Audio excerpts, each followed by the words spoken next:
अब हर विधान मंगलमय है, हर विधान।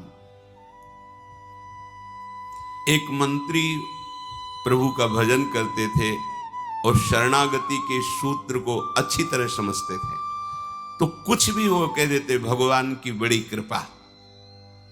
तो एक दिन राजा शिकार खेलने के लिए जाते ही हैं, जो प्रजा के नाशक पशु हैं, जो रुग्ण पशु हैं, जिनके द्वारा संक्रामक रोग फैलते हैं, उनको वध करके प्रजा को सुरक्षित रखते हैं। उनका शिकार खेलना स्वाद के लिए नहीं होता, प्रजा रक्षा के लिए होता है।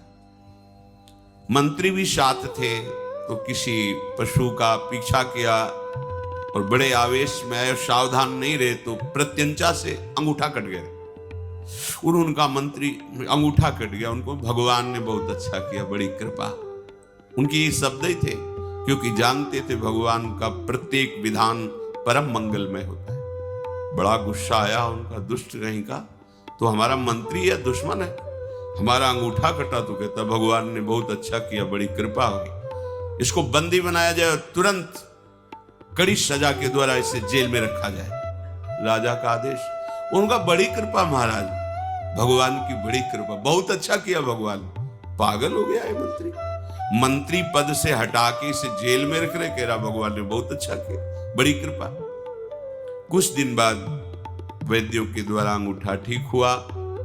स्वभाववश फिर शिकार खेलने के लिए गए, एक पशु का पीछा किया। जो राज सैनिक थे वो जंगल की गलियों में पीछे रह गए और वो आगे निकल गए पशु का पीछा करते हुए। उधर कोई बलशाली राजा के परिकर बलि देने के लिए पुरुष की खोज कर रहे थे। भद्रकाली को प्रसन्न करने के लिए नर बलि का उन्होंने संकल्प लिया था। ये मिल गए राजा, इनको ले गए, स्नान आदि करा के जब पुरोहित के सामने ले गए जहां बलि दी जाती थी, तो पुरोहित ने सर्वांग पुष्टता का निरीक्षण किया कि सर्वांग पुष्ट है कि नहीं। तो देखा तो अंगूठा कटा हुआ था। उन्होंने कहा ये अंग भंग पुरुष की बलि नहीं दी जाती, छोड़ो इसको, छोड़ दी। अब वो मनाए कि बात तो सही थी, अगर भगवान कृपा करके अंगूठा ना काटते तो आज गला कट जाता। मंत्री ने ठीक कहा था, भगवान का हर विधान मंगलमय होता है। वापस आए, मंत्री को सादर बुलाया और कहा आप जो कहते हैं आज मुझे समझ में आया, अगर मेरा अंगूठा ना कटा होता तो मेरा गला कट जाता। पूरी बात बताई। आप कहते हैं भगवान की बड़ी कृपा, भगवान ने अच्छा किया, ये बात तो समझ में आ गई, लेकिन तुम मंत्री पद से हटा करके कड़ी सजा भोग रहे हो जेल में, इसके लिए भी कहा भगवान की बड़ी कृपा, भगवान का मंगल विधान, इसमें क्या कृपा आपने देखी? तो उनका महाराज सैनिक भले पीछे रह जाते, लेकिन जहां आपका घोड़ा होता वहां मेरा होता। आप बंदी बनाए जाते और मैं बंदी बनाया जाता। आपका तो अंगूठा कटा था, आप बच जाते, लेकिन मेरी बलि चढ़ जाती, इसलिए भगवान ने मुझे जेल में रख दिया। भगवान की बड़ी कृपा। जो भक्त होता है वो हर विधान और निश्चित परम कृपा छुपी होती है। अपने को लगता है कि भगवान ऐसा क्यों किए, ऐसा क्यों किए, लेकिन उनके विधान में परम मंगल होता है। कई बार प्रताप राय जी के चरित्र में उदाहरण में दिया है,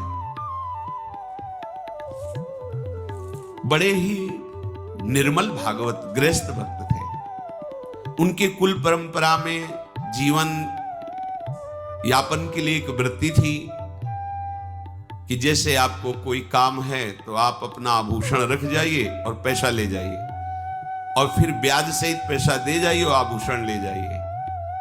महाजन लोग पहले ऐसा करते थे। उसी से ठाकुर सेवा, संत सेवा और भजन, अन्य कोई वो कार्य नहीं करते थे। जो कुल परंपरागत चल रहा था वैसा भी करते। बड़ी समाज में प्रतिष्ठा थी, क्योंकि सत्यवादी, धर्म से चलने वाले और हर समय भजन करने वाले माला लिए बैठे रहते थे गद्दी में। कोई आया बस ऐसे, तो जो वहां के काजी थे वो अन्य धर्मावलंबी थे, तो कुछ दुष्ट लोगों ने उनको भड़काया कि इसकी इतनी प्रतिष्ठा हो रही है, इतना मान हो रहा है और धन भी आ रहा है। तो उन्होंने एक मन में जो ठाना था नीचा दिखाने के लिए, अपना पूरा का पूरा प्लान बताया कि ऐसा ऐसा किया जाए तो समाज में भी इसकी निंदा होगी और सारा धन इसका छीन लिया जाएगा और इसको दंड भी दिया जाएगा। काजी को सहमत कर लिया। 3 लोग इसमें प्रमुख बने। एक गया, प्रणाम किया प्रताप राय जी को और कहा हमारी बेटी का ब्याह है, 10,000 रुपये चाहिए। तो बोले आपको हमारे यहाँ का सिद्धांत पता होगा? बोले हाँ, हम पहले से जानते हैं।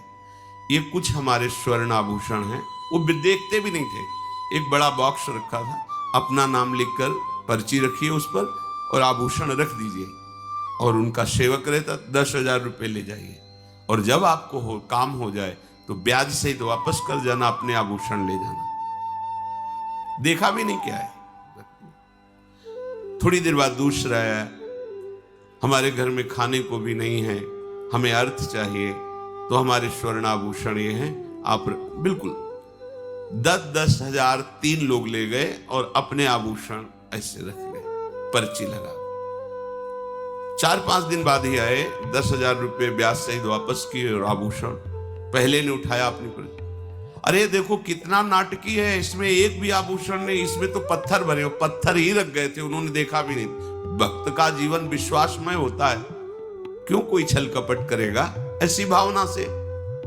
थोड़ी देर में दूसरा आ गया, थोड़ी देर में तीसरा आ गया, तीनों ने अरे देखो ये नाटक, हमारा स्वर्णाभूषण हटा करके पत्थर भर के रखा है, हमने तो ब्याज से इसको पैसा दिया। ऐसा थोड़ी देर में काजी को बुला लिया, काजी ने आतंक मचा दिया। बादशाह से दस्तखत करा करके राज सैनिकों के द्वारा पूरा इनका परिवार बंदी बना लिया गया। इन्होंने अपनी पत्नी को कहा ठाकुर जी लो आभूषण लो, पीछे की खिड़की से भाग जाओ, ये कोई भगवान की लीला हो रही है, हमारे द्वारा तो कोई गलती हुई नहीं। बहुत ही उनको अपमानित किया गया। गांव के लोग समझ गए कि ये पाखंड कर रहा था, भक्ति नहीं कर रहा था। अरे एक आदमी झूठ बोलेगा, 3 आदमियों के साथ, और वो कपटी ठग थे ही। ऐसा होता है, भगवान की बड़ी विचित्र लीला होती है। कभी कभी सत्य को पर्दे में ढक दिया जाता है और असत्य का बोलबाला दिखाई देता है, लेकिन ज्यादा दिन नहीं चलता वो। इनको बंदी बना लिया गया, सारी संपत्ति अपहरण कर ली गई। कुछ लोगों ने कहा कि इनकी पत्नी है और ठाकुर जी के आभूषण ठाकुर जी के लेकर के वो अपने मायके चली गई। वहां सैनिक भेजे गए, उसको भी बंदी बनाकर ठाकुर जी को भी लाकर जहां सब स्वर्णाभूषण जमा किए जाते उस खजाने में ठाकुर जी को भी रख दिया। जब पत्नी पास में ही बंद करके आई और उनको एकांत मिला, तब वो रोने लगे प्रताप राय कि मुझे जो अपमान मिला है, बंदी बना लिया गया, मुझे इसका कष्ट नहीं। नाथ, मैं आपको प्रगट मानकर 8 पैर सेवा करता था, आपको एक आभूषण की तरह ही खजाने में रख दिया गया, ये मैं सह नहीं पा रहा हूं। आपको कैसे भोग लगे, आपको कैसे जल पिलाऊं, आपको कैसे शयन कराऊं। प्रभु और दंड जो चाहो दिला दो, पर मुझे ऐसा कुछ संयोग बना दो जिससे आपकी सेवा। और आर्त भाव से रोने, जे ही रोने लगे ते ही वहीं प्रिया प्रीतम प्रकट हो गए साक्षात। ओह, जो बड़े बड़े ऋषि मुनियों की आकांक्षा होती साधना करते हुए, वो आराध्य देव कैसे मिलते हैं। उनका विधान कड़ुआ हो सकता है, लेकिन परिणाम महामंगल में, लूट गए चरणों में। तत्काल भगवान ने कई विश्वसनीय जनों को, अधिकारियों को प्रेरणा दी कि ये निर्दोष है। जांच की गई तो काजी सहित उन तीनों को झूठा पाया गया। बादशाह की तरफ से उनको दंड मिला और पूरे नगर में ससम्मान के साथ प्रताप राय जी को फिर स्थापित, उनकी प्रतिष्ठा, उनका मान, उनके ठाकुर, उनकी संपत्ति। और राजा ने कहा आज के बाद सदैव हमारा सहयोग रहेगा। क्या हुआ?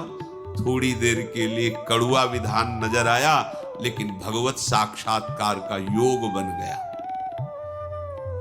जो भक्त है उसके हृदय में निश्चय हो जाता है कि अब जो होगा वो सब मंगल विधान भगवान का होगा। एक होता है सहना कि अब क्या करें, भगवान है, जो करेंगे सहना ही पड़ेगा। और एक होता है आनंदित होकर कि मेरे प्रभु जो कर रहे हैं बहुत मंगलमय कर रहे हैं,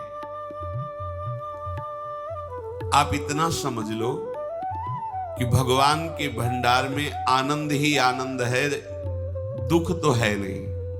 अमृत ही अमृत है, जहर है नहीं। विश्वास कर लीजिए,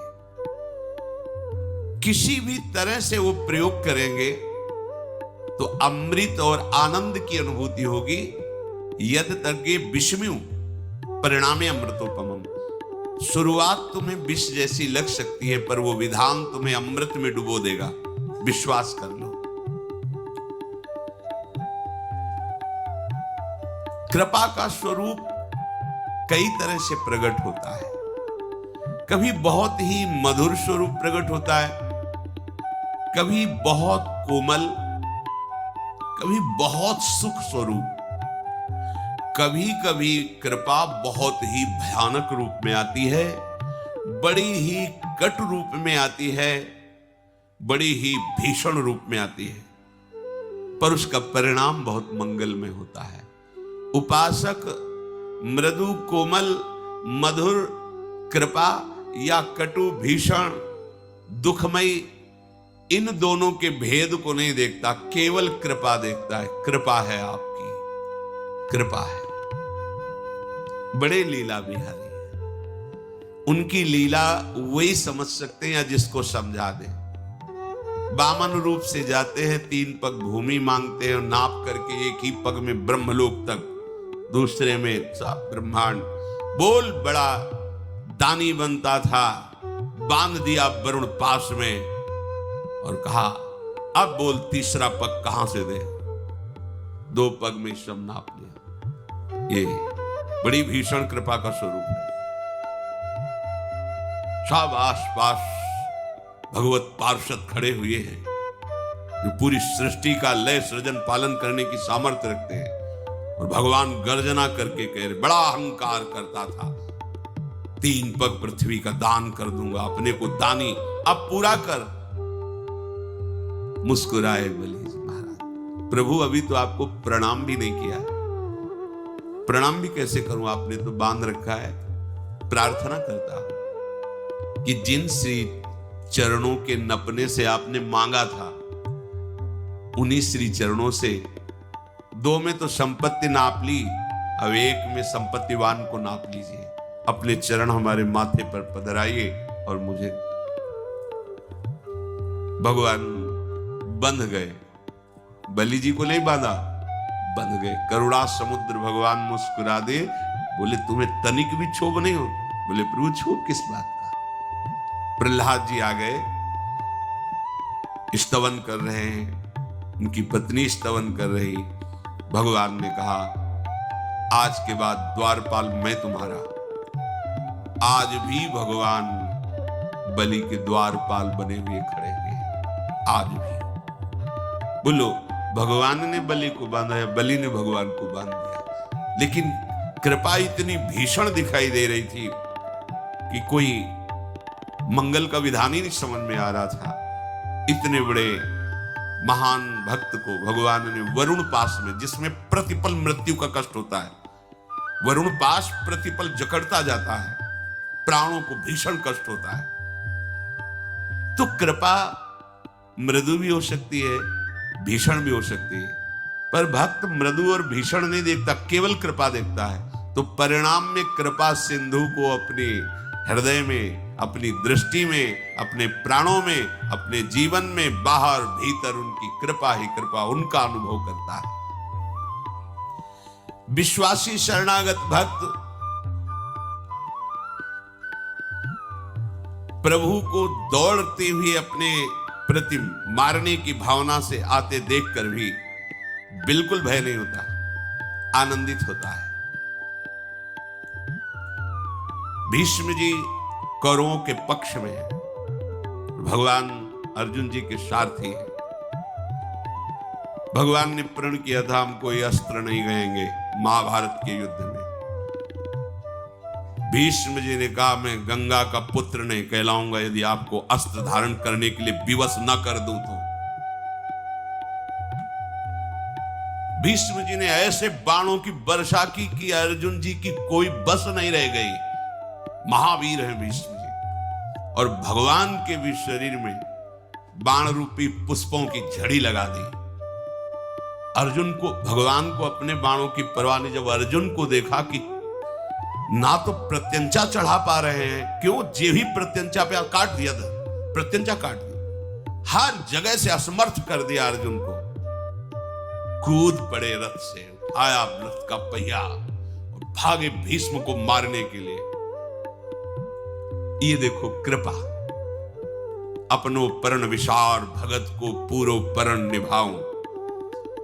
भीष्म जी ने धनुष बाण रख दिया और घुटने टेक कर हाथ जोड़कर बैठ गए और कहा, एहि पुंडरी काक्ष देव देव नमोस्तुते, मामद्य सात्वत श्रेष्ठ पातयस्व महाहवे, त्वया हि देव संग्रामे हतस्यापि ममानघ, श्रेय एव परम कृष्ण लोके भवति सर्वतः, संभावितोऽस्मि गोविंद त्रैलोक्ये नाद्य संयुगे, प्रहरस्व यथेष्टं वै दासोस्मि तव चानघ। सर झुका दिया, कहा आइए आइए पुंडरीकाक्ष, हे देवदेव नमस्कार है, नमस्कार है।